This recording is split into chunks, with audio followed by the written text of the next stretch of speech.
Okay, hi everyone. So here it is, the Citroen eC4. This is the car now that I've got for at least a month. And yes, it's another Stellantis Group car. But before we just do this sort of first impressions video, I just want to mention that I've just made a slight adjustment to the sort of review format. And that's to say that I'll be doing like a first impressions video, which is this, then the usual exterior walk around, the interior review, the POV test drive, and then the brief summary at the end. So it's essentially it's just a series of videos for each car, and this is because I had the car for at least a month, so I can go a bit more in depth, because I can basically tell you what it's like to live with. And, a lot of car reviews out there only have the car for a few hours, so hopefully it gives something a little bit different. And the reason for adding the first impressions and the brief summary is that I may change my opinion over that month or possibly 2 months, like I did with the E208. Anyone was wondering why the brief summary for the E208 wasn't that detailed. It's because it's not a dedicated video in itself. It's sort of as part of this series. So, the summary just gives me my final thoughts on the car and how they make compared to my initial impressions. So anyway, let's get on with this. The eC4. Yeah, so I was hoping to do this a little bit earlier, but there was a little bit of a mix-up on the delivery. And as you can tell, sorry, it's windy again once again today, although much warmer. So crossover SUV, definitely a bit bigger than the E208. Still, it looks pretty smart in this, I think it's Cumulus Grey, and it's the top spec model, which is the Shine Plus. So for instance, you've got some of these blue accents and design sort of trinkets.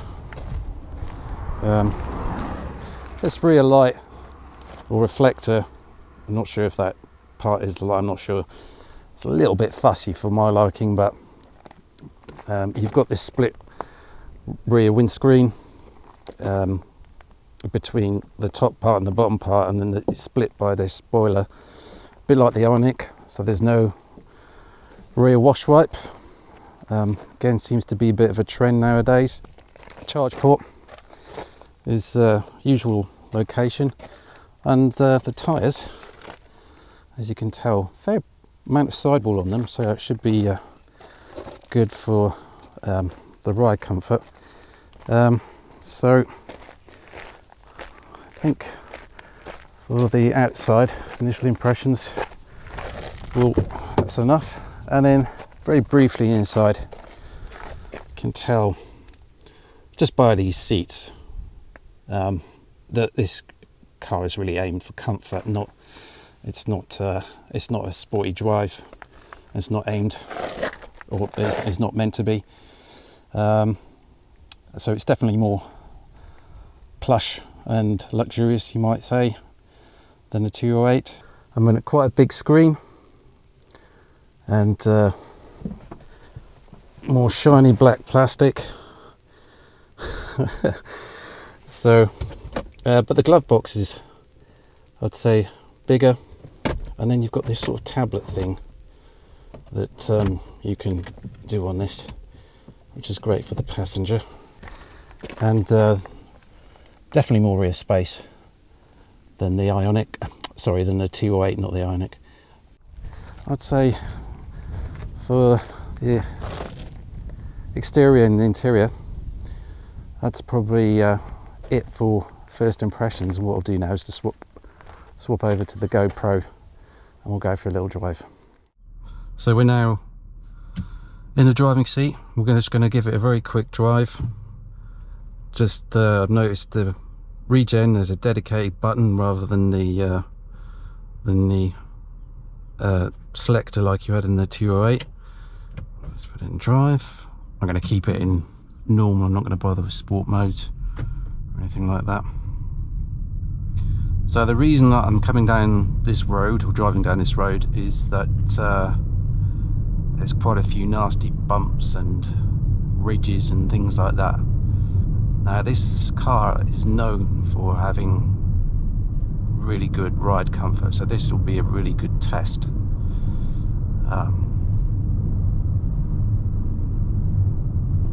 So another thing there as well, just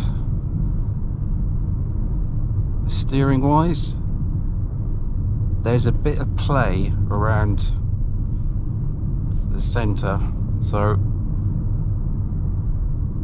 you can feel it.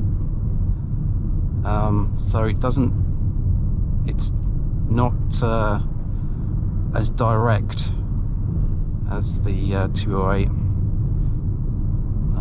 So yeah, you feel like you have to turn the steering wheel a little bit more, or quite a bit more than the 208 for the front wheels to actually do something. There's definitely a bit of play. So let's try over some of these nasty bumps now. Ridges, yeah, so there's quite a bit of, and it's the other thing, it's really, considering it's very quiet. There you go. Now, see, that's a good test, but what's really impressive about this is none of that got through to my back. I didn't feel any of that, or hardly any. So the car is doing all the work. It's absorbing all of those rough surfaces, those ridges, those badly surfaced, I mean a really badly surfaced road, but a lot of these back roads, particularly in the UK, never really get maintained that properly. So, but, oh, there you go. So, but the brake pedal, definitely more positive than 208. Doesn't have that spongy feel at the top of, you know, when you first press the brake pedal. That's more positive. That's good. Yeah. So okay, this might not be ultra quick, but this road is quite narrow, and some of these corners are blind, so you've got to be careful, particularly if there's tractors and other things like that coming the other way. So yeah, I've got to say though, it is really quiet. I know I've said that twice now, but it really is. And okay, let's just see if we can get around this corner. Yeah, you can feel it in the steering, there's a bit of play, but once you get used to it, you know, and as I say, it's definitely set up for comfort more than anything else. And when we get over the bridge, I'll just see how it picks up. So I'm just in normal mode, I'm not in sport, and it's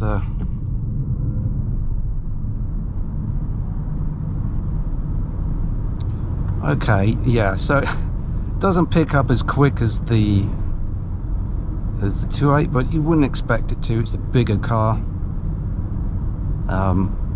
probably weighs more, but, well, I don't know how much more. We'll have to wait for the exterior walk around for that one. But yeah, it's a bigger car, so it's undoubtedly going to weigh more, and it's got the same, I would have thought, the same electric motor inside. So yeah, so I think I'm going to really like this car. Be great for long journeys, apart from, you know, the fact that the battery could be bigger, but I'll talk about that later on. So yeah, just so thanks for watching these initial first impressions of this EC4, and I'll see you guys soon for the walk around.